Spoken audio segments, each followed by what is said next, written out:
Saludos, mi nombre es Paul Rius y soy historiador. Hoy vamos a hacer una pequeña introducción a los conflictos de hoy en día. Aquí tenéis un mapa de los conflictos actuales, los conflictos que están ahora mismo.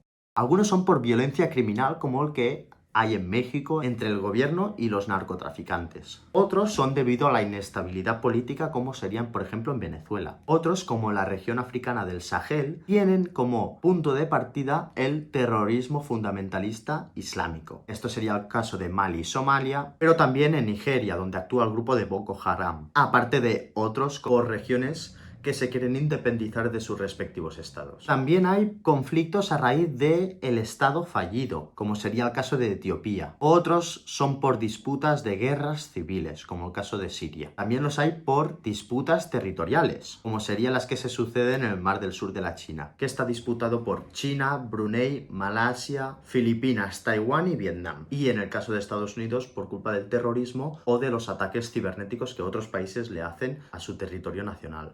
Entonces, para remontarnos un poco a cómo han aparecido estos conflictos, hay que partir del Estado-Nación. Mirad, el Estado-Nación tiene tres ejes. El orden interno y el control de sus fronteras. Esto quiere decir que el Estado tiene que tener la capacidad para controlar todo el territorio que gobierna. Si no es capaz de controlar todo el territorio que gobierna, hablaremos del Estado fallido. ¿Por qué? Porque la manca de este control de, en teoría, todo el territorio que gobierna, hacen que aparezcan otros poderes en este territorio. Por ejemplo, lo que sucedió en Afganistán con los talibanes, que había en teoría un gobierno formal y había otro actor, que eran los talibanes, que gobernaban el territorio. Por lo tanto, aquí hay una confrontación entre lo que es el poder estatal, pero como no controla todo el territorio que gobierna, aparecen otros poderes en este territorio. El segundo eje es el control del territorio y la legitimidad de un gobierno para imponerse ante la población. Es decir, que si dicen una cosa que se les haga caso. Y el tercer eje es el grado de afinidad emocional que hay entre un Estado y sus respectivos habitantes. Que vendría a ser el sentimiento de patria. Por ejemplo, la creación de Francia obliga a crear franceses. Entonces hay distintas características básicas de este Estado-nación. La primera es que se llegue a una especie de asimilación, si es posible, entre la lengua y el Estado. Y la segunda, más básica y más característica de estos estados, es el uso de un ejército. Este ejército lo nombraremos ejército profesional o ejército convencional, porque nace la necesidad de servir al Estado, como en caso de conflicto en un ejército, por ejemplo, hoy lo que está pasando en Ucrania. Pero remontémonos un poco atrás. Este ejército convencional, profesional, ha sufrido una transformación brutal desde la Revolución Industrial, porque la Revolución Industrial, con la creación de nuevas máquinas, por ejemplo, la aparición de tanques, la aparición de la ametralladora, hicieron que el coste destructivo aumentada, porque como tenemos mejor tecnología que la usamos en los conflictos, tenemos mejores armas, y como tenemos mejores armas, tenemos más capacidad destructiva. Por lo tanto, desde la Revolución Industrial ha aumentado el coste de hacer una guerra. No solo el hecho de hacerla, sino producir, poder sustentarla. Todo esto ha hecho un crecimiento exponencial desde la Revolución Industrial. Entonces, ¿qué pasa hoy en día? Uno de los elementos comunes que encontramos en los conflictos bélicos del siglo XIX y siglo XX son el enfrentamiento convencional, es decir, el enfrentamiento entre dos estados, Alemania contra la Unión Soviética. Hoy hay el caso excepcional de Ucrania, donde se enfrentan Rusia y Ucrania. Pero también hoy ha aparecido un nuevo concepto, que es el concepto de guerra asimétrica.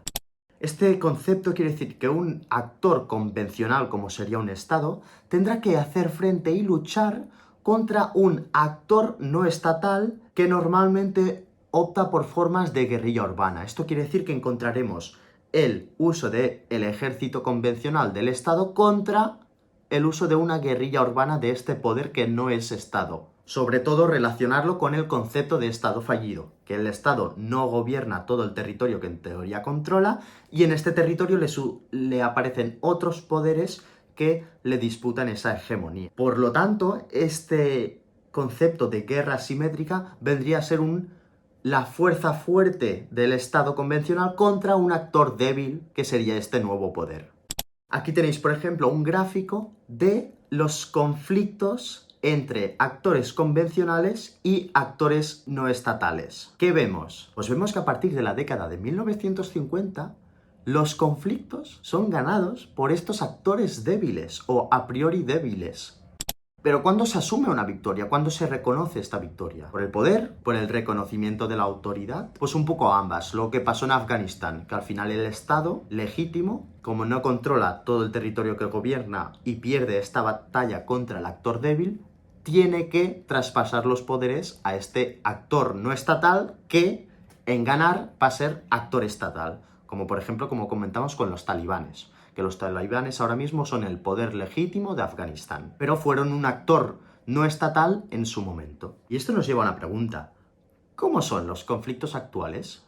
Pues exceptuando el caso de Ucrania, Que repetimos, es una batalla entre estados y no entre dos poderes, podríamos decir que la batalla convencional ha desaparecido, porque hoy en día, repito, exceptuando Ucrania, no hay frentes de batalla. Frentes de batalla entendido como el lugar donde se juntan los dos ejércitos y combaten. Por ejemplo, pues la zona de trincheras de la Primera Guerra Mundial, donde se encontraba una fuerza enfrente de otra.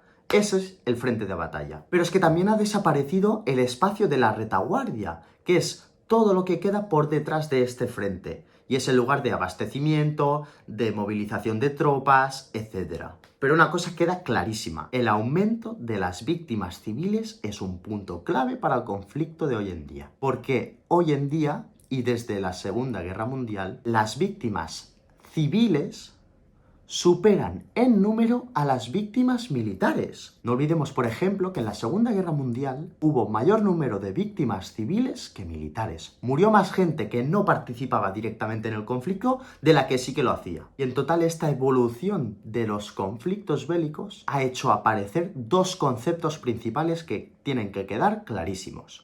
El primero es el concepto de daño colateral. ¿Qué es un daño colateral? El daño colateral es ese daño perfectamente asumible si se asume un objetivo mayor.